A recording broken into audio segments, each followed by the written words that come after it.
তোমাদের next chapter হচ্ছে ঘর্ষণ বা ফ্রিকশন।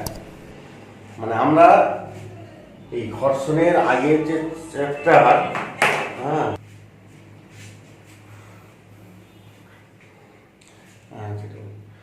তাহলে ঘর্ষণের ঠিক আগের যে চ্যাপ্টারগুলোতে আমরা অঙ্কগুলো করেছি, একমাত্রিক গতি, ভেক্টর, নিউটনের গতিসূত্র, সেখানে কিন্তু এই ঘর্ষণ বলটা হিসাবের মধ্যে আমাদের ধরিনি। এইখানে আমরা সেই একই অঙ্ক করব, সেই অঙ্কের পুনরাবৃত্ত হবে এখানে ঘর্ষণ বলটাকে হিসাবের মধ্যে রেখে। আমরা এখানে অঙ্কগুলো করেছিলাম, একটা বস্তু যখন কোনো তলের উপর দিয়ে যাচ্ছে, তলটাকে মসৃণ তল ধরে করা হয়েছিল, মসৃণ তল বরাবর, মসৃণ অনুভূমিক তল, মসৃণ অন্ততল বরাবর বস্তু যাতায়াত করছিল।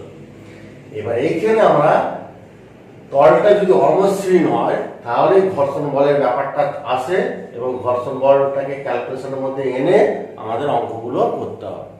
তো কিভাবে ঘর্ষণ বল উৎপত্তি ঘটছে, এখানে কিভাবে ঘর্ষণ বল আমরা ক্যালকুলেশন করব, কিভাবে ঘর্ষণ বলটাকে সহ সমস্ত যে নিউটনের গতিসূত্রের যে অঙ্কগুলো সেইগুলি আবার পুনরায় সলভ করবো কিভাবে, সেসব বিষয়টি এখানে আলোচনা করা আছে। তো ফার্স্ট আমরা আলোচনা করব ঘর্ষণের উৎপত্তি, ঘর্ষণ বলটা কিভাবে উৎপত্তি হচ্ছে। তো ধরো একটা অনুভূমিক একটা তল আছে, এই তলের উপর একটাকে বস্তুকে রাখা আছে। এবার এই তলের উপর যখন বস্তুটা থাকবে তখন কি হবে, তখন এখানে কিন্তু কোনো ঘর্ষণ বল কাজ করছে না। তলের উপর বস্তুটা যখন স্থির হয়ে রইল, এখন ঘর্ষণ বল নেই। কিন্তু যখনই এই বস্তুটাকে এই তলের উপর দিয়ে গতিশীল করার চেষ্টা করব, অর্থাৎ বাইরে থেকে আমি একটা যখন বল প্রয়োগ করব, ফোর্স, তখনই ঘর্ষণ বলের উৎপত্তিটা হবে। তখনই কি হবে, বস্তুটার উপর যদি আমি এই দিকে বল প্রয়োগ করি তাহলে বস্তুর গতির বিপরীত দিকে এই ঘর্ষণ বল কাজ করে। ঘর্ষণ বল বলতে বোঝাচ্ছে বাধাজনিত বল, হ্যাঁ, একটা বাধার সৃষ্টি করছে আর কি। এই বাধাজনিত বল মানে বস্তু যে গতিশীল সবসময় তার অপোজিট ডিরেকশনে এই ঘর্ষণ বলটা কাজ করে, তার মানে বন্ধন সৃষ্টি করে, বস্তুর বেগ কমে কমে আসবে আর কি। কেন এই ঘর্ষণ বলের উৎপত্তিটা হচ্ছে, তার অনেকগুলো কারণ আছে। তো মেন যে দুটো কারণ আমি বলছি, যে এই তলের উপর যখন এই বস্তুটাকে রাখা হয় তখন এই তল আর বস্তুর সংস্পর্শ তলটা যদি ক্যালকুলেশন করে দেখা হয় এইরকম অমসৃণ হয়, ঠিক আছে, অমসৃণ হয়। আর এই যে বস্তুটাকে রাখা আছে তলের উপর, সেই বস্তুর তলদেশটাও কি হয়, খাঁজ কাটা কাটা অমসৃণ হয়, এইরকম অমসৃণ হয়। তাহলে কি হয়, এই খাঁজের সঙ্গে খাঁজে আটকে যাচ্ছে। এবার যখনই বস্তুটাকে আমি গতিশীল করার চেষ্টা করবো বাহ্যিক বল প্রয়োগ করে, তখনই কি হবে, খাঁজের সঙ্গে খাঁজে আটকে যাওয়ার জন্য এই কি করবে, নিচের তলটা কি করবে, উপরের বস্তুটার গতির বিরুদ্ধে বাধার সৃষ্টি করবে, মানে যেতে দিবে না, ঠিক আছে। ফলে এই ঘর্ষণ বলের উদ্ভব হয়। আরেকটা কারণ উদ্ভব হয়, এই যে তল আর বস্তু দুটো ভিন্ন পদার্থ, ভিন্ন উপাদান দিয়ে তৈরি, তাহলে দুটো ভিন্ন পদার্থের অণুর মধ্যে একটা আকর্ষণ বল কাজ করে, সেটাকে বলা হয় আসঞ্জন বল, অ্যাডহেসিভ ফোর্স। এই বস্তুটা যখন তলের উপর দিয়ে এগিয়ে যাওয়ার চেষ্টা করবে তখন কি হবে, এই তলের কণা আর বস্তুর অণুর মধ্যে একটা আকর্ষণ বল কাজ করবে, টেনে ধরে রাখবে। এটা যাওয়ার চেষ্টা করলেও এর অণুগুলো কি করবে, একে টেনে ধরে রাখার চেষ্টা করবে। এই আসঞ্জন বলের জন্য ঘর্ষণ বলের উদ্ভব হয়। এক নম্বর। দু নম্বর, এবারে ধরো এই যে ঘর্ষণ বলের যে মানটা বললাম, এর মানটা কিন্তু প্রথমে বললাম বস্তু যখন স্থির ঘর্ষণ বলের মানটা 0, অর্থাৎ বাহ্যিক বল যখন 0 ঘর্ষণ বলও 0। এবার বাহ্যিক বলের মানটা আমি 0 থেকে ধীরে ধীরে বাড়াচ্ছি। ধরো বাহ্যিক বলটা ধরো 5 নিউটন করলাম, ঘর্ষণ বলের মানও 5 নিউটন, ধীরে ধীরে বাড়বে। বাহ্যিক বল আমি 10 নিউটন করলাম, ঘর্ষণ বলও 10 নিউটন হলো, ঠিক আছে। কিন্তু বস্তু গতিশীল হচ্ছে না। বাহ্যিক বলের মানটা, এর মানটা, ক্যাপিটাল এর মানটা ধীরে ধীরে 5, 10 করে বাড়াচ্ছি, ঘর্ষণ বল 5, 10 হয়ে যাচ্ছে, সমান আর বিপরীতমুখী 5 - 5। তাহলে আমি যদি এটা করি, লব্ধি বল যদি করি তাহলে m - f মানে কত, 5 - 5 = 0। তাহলে বস্তু কি হবে, স্থিরই থাকছে, গতিশীল হচ্ছে না। ঠিক আছে, এবারে বাহ্যিক বলের মান আস্তে আস্তে বাড়াচ্ছি, 5, 10, হ্যাঁ 15 নিউটন, ঘর্ষণ বল 15 নিউটন। তাহলে কি হবে, এইখানে দেখো লব্ধি বল 15 মানে 0, মানে বস্তুটা স্থির হয়ে গেল। এইভাবে বাহ্যিক বলের মানটা ধীরে ধীরে বাড়তে বাড়তে দেখা গেল ঘর্ষণ বলের মানটা এমন এক সময় আসবে ধর এটা 30 নিউটনে গিয়ে স্থির হয়ে গেল। ঘর্ষণ বলের মান একটা নির্দিষ্ট সীমা পর্যন্ত বাড়বে, 0 থেকে ধীরে ধীরে বেড়ে বেড়ে ম্যাক্সিমাম একটা সীমা পর্যন্ত বাড়বে, তারপর আর বাড়বে না। এবং বাহ্যিক বলে যখন 30 নিউটন, ঘর্ষণ বল 30 নিউটন, তার লব্ধি বল কত, 30 - 30 0। কিন্তু 0 হয়ে গেল বস্তুটা তখন কি হবে, একবারে গতিশীল হওয়ার উপক্রম করবে, মানে এটাকে বলা হয় সীমাস্থ মানে পৌঁছে গেছে, সীমাস্থ ঘর্ষণ বল সৃষ্টি হয়ে গেছে, মানে এটা এই ম্যাক্সিমাম বল।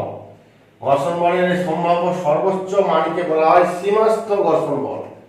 এবারে বাহ্যিক বল যদি একটু বেশি হয় বা 30 এর থেকে হয়ে গেল 31 নিউটন, তখন বস্তু এটা বেশি হয়ে গেল কিন্তু এটা ম্যাক্সিমাম 30 নিউটন, এটা বেশি, তাহলে বস্তু তখন গতিশীল হয়ে যাবে সামনের দিকে। তখন লব্ধি বল কত হবে, 31 মাইনাস, আর যেই বস্তু গতিশীল হয়ে গেল তখন ঘর্ষণ বল আর 30 থাকবে না, ঘর্ষণ বল তখন কমে আসবে, তখন ধরো 25 নিউটনে স্থির হয়ে গেল। কারণ বস্তু গতিশীল হয়ে গেলে ঘর্ষণ বলের মান কমে যায়। বস্তু যখন স্থির থাকে তলের উপর তখন সেই ঘর্ষণ বলটাকে বলা হয় স্থিত ঘর্ষণ বল। বস্তু যখন গতিশীল হয়ে যায় তখন যে ঘর্ষণ বলটা কাজ করে সেটাকে বলা হয় চল ঘর্ষণ বল। স্থির অবস্থায় ঘর্ষণ বলের মানটা বেশি থাকে, যেই গতিশীল হয়ে গেল তখন চল ঘর্ষণ বলের মানটা স্থিত ঘর্ষণের তুলনায় কমে যায়। দেখবে একটা স্থির বস্তুকে গতিশীল করতে গেলে প্রথমে একটু বেশি বল প্রয়োগ করতে হয়, তারপর যেই বস্তু গতিশীল হয়ে গেল তখন সামান্য বল প্রয়োগ করলেই বস্তু এগিয়ে যায়। সাইকেলের চাকায় যেমন সাইকেলের স্থির থেকে যখন গতিশীল করি, সাইকেলের প্যাডেলে আমাদের বেশি বল প্রয়োগ করতে হয়, যেই সাইকেলটা গতিশীল হয়ে গেল তখন দেখবে প্যাডেলে আর অত বেশি বল প্রয়োগ করতে হয় না, আস্তে আস্তে ঠিক অল্প বল প্রয়োগ করলে সাইকেলের স্পিড বেড়ে যায়। তার স্থির অবস্থায় যে ঘর্ষণ বল তাকে স্থিত ঘর্ষণ বল, বস্তু যখন গতিশীল হয়ে গেল যে ঘর্ষণ বল তাকে চল ঘর্ষণ বল।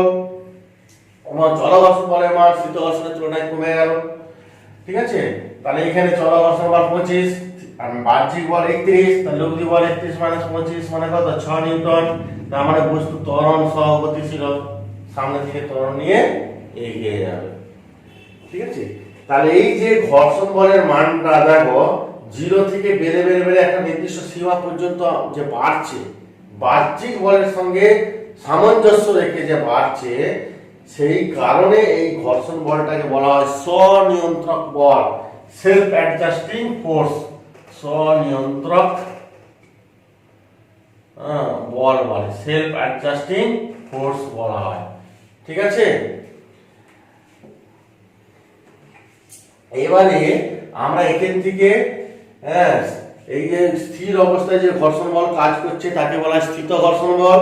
এই স্থিত ঘর্ষণের 3টে সূত্র আছে, সেই সূত্র 3টে নিয়ে আমরা একটু আলোচনা করব, যেটা পরীক্ষায় পড়ে থিওরি হিসাবে।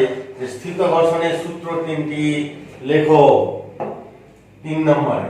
তাহলে স্থিত ঘর্ষণের সূত্রাবলী আমাদের বইতেও দেখে লেখা আছে, 3টে সূত্র আছে। তার মধ্যে 1 নম্বর সূত্র আমি আলোচনা করে দিয়েছি, যে ঘর্ষণ বল সবসময় বস্তু যেদিকে গতিশীল তার বিপরীত দিকে ক্রিয়া করবে। তাহলে ঘর্ষণ বল সবসময় বস্তুর গতির বিপরীত দিকে ক্রিয়া করবে, এটা ফার্স্ট সূত্র মনে রাখবে। কারণ অঙ্ক করতে আমার এই ফর্মুলাটা ফার্স্ট লটা অবশ্যই কাজে লাগবে, যে ঘর্ষণ বলটা কোন দিকে ক্রিয়াশীল বুঝবো কি করে। একটা উদাহরণ দিলে বুঝতে পারবে। ধরো একটা নত তলে একটা বস্তু আছে, বস্তুটা যদি নততল বরাবর নিচের দিকে নামে তাহলে ঘর্ষণ বল তখন উপরের দিকে ক্রিয়া করবে। আবার বস্তুটা যদি নততল বরাবর যদি উপর দিকে তোলার চেষ্টা করি তখন ঘর্ষণ বল নিচের দিকে ক্রিয়া করবে। দেখছো, তাহলে বস্তু যদি উপর দিকে গতিশীল হয় ঘর্ষণ বল নিচের দিকে, আর বস্তু যদি নিচের দিকে নামে তখন ঘর্ষণ বল উপরের দিকে। তার মানে ঘর্ষণ বল সবসময় বস্তুর গতির বিপরীত দিকে ক্রিয়া করে, এটা ফার্স্ট ল। সেকেন্ড লটা কি? সেকেন্ড ল হচ্ছে এই যে ঘর্ষণ বলের যে সীমাস্থ মানটা কার সঙ্গে সমানুপাতিক হবে, এই লম্ব বলের সঙ্গে সমানুপাতিকরণ। লম্ব বল কি এই নিউটনের গতিসূত্র চ্যাপ্টারে আলোচনা করেছি। বস্তুটা যে তলে থাকবে সেই তল বস্তুটার উপর একটা লম্ব দিকে বল প্রয়োগ করবে, এটাকে লম্ব বল বলা হয়। বস্তুটা যদি অনুভূমিক তলে থাকে তাহলে লম্ব বল কার সঙ্গে সমান হবে? বস্তুর ওজন mgর সঙ্গে সমান হবে। এক নম্বর। বস্তুটা যদি নত তলে যদি থাকে, এর মানে নত তলে একটা বস্তু আছে, তাহলে লম্ব বল কোন দিকে হবে? তার নত তল, মানে এটা হচ্ছে নত তল, তাহলে তলের সঙ্গে লম্ব বরাবর, এই জন্য নাম দেওয়া হয়েছে লম্ব বল। লম্ব বল মানে তলের সঙ্গে লম্ব বরাবর বস্তুটার উপর কাজ করবে, তাই এটা লম্ব বল বলা হয়। তখন লম্ব বল কোন দিকে কাজ করবে? এই দিকে। কিন্তু ওজন সবসময় কোন দিকে কাজ করে? mg নিচের দিকে। তাহলে n আর mg একই রেখায় কাজ করছে না, এখানে n আর mg একই রেখায় বলে সমান হয়ে গেল, কিন্তু এখানে n mg আলাদা, একই রেখায় নয়, তাহলে n mg সমান হবে না। ঠিক আছে, mg টাকে দেখে গেল, হ্যাঁ এই ঠিক আছে। তাহলে এখানে লম্ব বলটা কার সঙ্গে সমান হবে? যদি নত তলের নতিকোণ যদি থিটা হয়, তাহলে আমরাও জানি এটা থিটা কোণ, ওজনটা দুটো অংশে ভাগ হবে, একটা হচ্ছে যে দিকে থিটা সেটা হচ্ছে mg cos থিটা, আর এটা হচ্ছে এদিকে হচ্ছে mg sin থিটা। অনুভূমিক আর উল্লম্ব দুটো অংশে ভেঙে যায়। উল্লম্ব দিকের অংশটা ওজনের mg cos থিটাটা লম্ব বলের সঙ্গে সমান হবে, n মানে mg cos থিটা, n সমান mg cos থিটা। ঠিক আছে, তাহলে কোথাও n সমান mg হচ্ছে আর কোথাও n সমান mg cos থিটা হচ্ছে। তাহলে ঘর্ষণ বলের সীমাস্থ মান লম্ব বলের সঙ্গে সমানুপাতিক। লম্ব বলটা অনুভূমিক তলে হলে n এর মানটা mg এর সঙ্গে সমান করব, আর আনত তল হলে বা নত তল হলে n এর মানটা mg cos থিটার সঙ্গে সমান করব। এটা কিন্তু মনে রাখবে, ওই জন্য আমরা n বলছি, কারণ n এর মান mg হতে পারে, mg cos থিটা হতে পারে।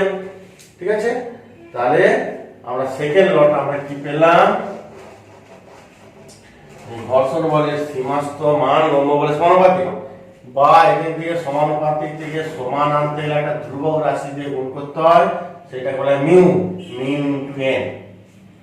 ওকে, এই মিউটাকে বলা হচ্ছে f/n। এবারে এখন তোমরা প্রশ্ন করবে যে ঘর্ষণ বল তো অনেকগুলো আছে, স্থির অবস্থায় যে ঘর্ষণ বল তাকে স্থিত ঘর্ষণ বল, গতিশীল অবস্থায় যে ঘর্ষণ বল তাকে চল ঘর্ষণ বল বলে। তাহলে এখানেও এই ফর্মুলাটা স্থিত ঘর্ষণের ক্ষেত্রে যেমন প্রযোজ্য, চল ঘর্ষণের ক্ষেত্রে প্রযোজ্য। স্থিত ঘর্ষণের ক্ষেত্রে তাহলে কি সমীকরণটা লিখব? স্থিত ঘর্ষণ বলটাকে Fs দিয়ে প্রকাশ করা হয়।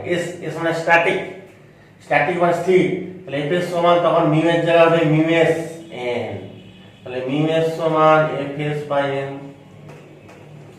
এক নম্বর। আর চল ঘর্ষণের ক্ষেত্রে Fk, k ফর কাইনেটিক, তাহলে Fk সমান মিউ এর জায়গায় তখন মিউ k লিখব, মিউ k n। তোমাদের বই f ড্যাশ দেয়া আছে, f ড্যাশ সমান মিউ ড্যাশ n এভাবে লেখা আছে, এভাবে লিখতে পারো, বা Fk, k ফর কাইনেটিক এভাবে লিখতে পারো। তাহলে চলো, তাহলে একই ফর্মুলা, শুধু স্থিত ঘর্ষণের ক্ষেত্রে এটা Fs, এটা মিউ s হবে, চল ঘর্ষণের ক্ষেত্রে f ড্যাশ মিউ ড্যাশ বা Fk মিউ k। কিন্তু main formula in general formula এটা, ইন জেনারেলি তোমাকে অনেকটা বলছি। তাহলে এখান থেকে যে আমরা নতুন একটা টার্ম পেলাম যে f সমানুপাতিক n সমানুপাতিকের সমান মিউ n, এই মিউ সমান পেলাম f/n। এই মিউটা কি? মিউটাকে বলা হয় ঘর্ষণ গুণাঙ্ক।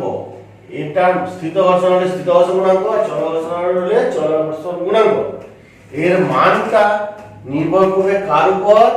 এই বস্তু আর অনত তল, বস্তু আর এই অনুভূমিক তল যে তলে আছে বস্তুটা, তাদের সংস্পর্শ তলের প্রকৃতির উপর নির্ভর করে। প্রকৃতি বলতে কি? তল দুটো যদি বেশি অমসৃণ হয় তাহলে ঘর্ষণ বলের মান সহ হতে পারবে, তল দুটো যদি মসৃণ হয় তাহলে ঘর্ষণ গুণাঙ্ক কমে যাবে।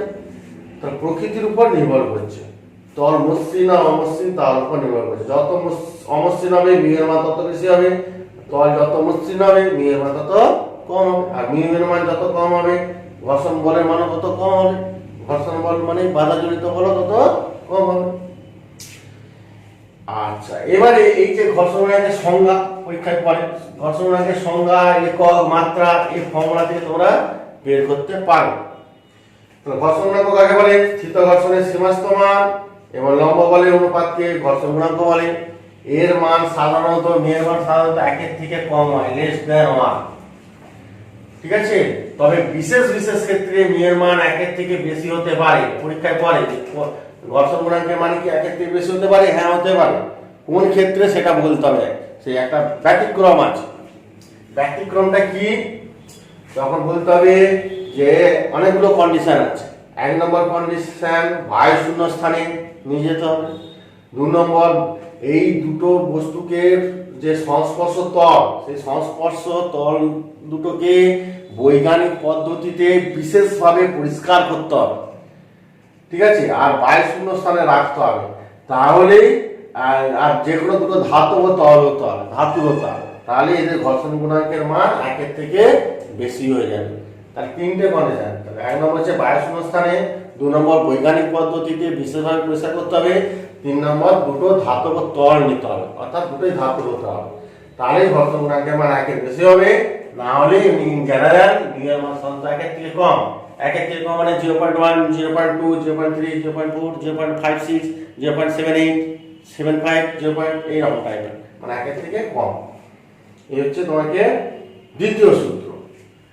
আর সেকেন্ড সূত্র থেকে আমরা থার্ড ল থেকে আমরা কি পাচ্ছি, যে এটাও বলে দিয়েছি। থার্ড লটা হচ্ছে ঘর্ষণ বলের মান সংস্পর্শ তলদ্বয়ের প্রকৃতির উপর নির্ভর করে, ক্ষেত্রফলের উপর নির্ভর করে না।